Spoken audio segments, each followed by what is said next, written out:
आऊज़ुबिल्लाहि मिनश्शैतानिर्रजीम बिस्मिल्लाहिर्रहमानिर्रहीम। अस्सलामु अलैकुम मेरे प्यारे भाई और बहनों, उम्मीद करता हूँ कि आप सब लोग खैरियत से होंगे। आज मैं इस वीडियो में आपको एक आसान सा अमल बताने वाला हूँ। अगर आपका रिश्ता ख़तरे में है, अगर आपकी मंगनी ख़तरे में है, अगर आप चाहते हैं कि आपका रिश्ता मज़बूत हो, अगर आपका मंगेतर आपसे नाराज़ हो चुका है, अगर वो रिश्ता तोड़ने वाला है या आपका महबूब आपसे रिश्ता तोड़ने वाला है और आप चाहते हैं कि आपका रिश्ता वहीं पे हो, तो उसके लिए आपको ये अमल करना पड़ेगा जो आज मैं आप लोगों तक पहुंचाने वाला हूं। अमल बताने से पहले मेरी आप लोगों से एक गुजारिश है कि मेरे चैनल को सब्सक्राइब करने के बाद बेल आइकन को ज़रूर दबाएं ताकि मेरे आगे आने वाले अमल और वज़ाइफ आप लोगों तक पहुंच सकें, क्योंकि मेरी कोशिश ही यही होती है कि मैं आप लोगों तक आसान अमल पहुंचाऊं ताकि आप लोगों के लिए करना आसान हो। अब चलते हैं इस अमल की तरफ। सबसे पहले आपने बिस्मिल्लाहिर्रहमानिर्रहीम पढ़नी है। अमल आप किसी भी दिन से शुरू कर सकते हैं, जो दिन आपको मुनासिब लगे, मगर आपने इजाज़त लेकर ये अमल करना है। इजाज़त के बगैर आपने अमल नहीं करना, ताकि हमें पता हो कि फ़लाँ शख्स ये अमल करने वाला है।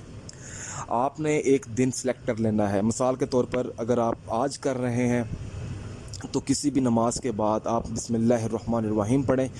उसके बाद आपने 1033 बार अल्लाह पाक का इसमें मुबारक है या वदूदू आपने उसका विर्द करना है। उसके बाद आपको एक चीज़ की ज़रूरत पड़ेगी, से का कांटा। आपने से का कांटा लेना है, उस कांटे के ऊपर आपने दोबारा 1033 मरतबा या वदूदू का विर्द कर कर फूंक मार देनी है। उसके बाद आपने 533 बार सूरत इखलास पढ़नी है।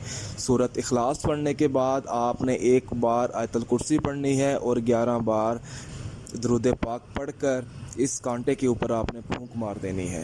अब बात ये आती है कि आपने इसका इस्तेमाल किस तरह करना है।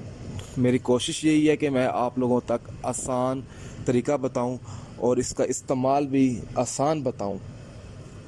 इसके दो तरीके हैं। मैं पहले आपको पहला तरीका बता देता हूं कि किसी भी वीरान जगह पर जाकर आपने सफ़ेद कपड़े के अंदर इसको डालकर आपने ना दफन कर देना है, और दफन करने के बाद आपने उस जगह पर खड़े होकर 533 बार या वदूदू का विर्द करना है। ये था इसका पहला तरीका। अब दूसरा तरीका मैं आपको बता देता हूँ कि इसका इस्तेमाल किस तरह करना है। वो ज़्यादा पावरफुल हो जाता है।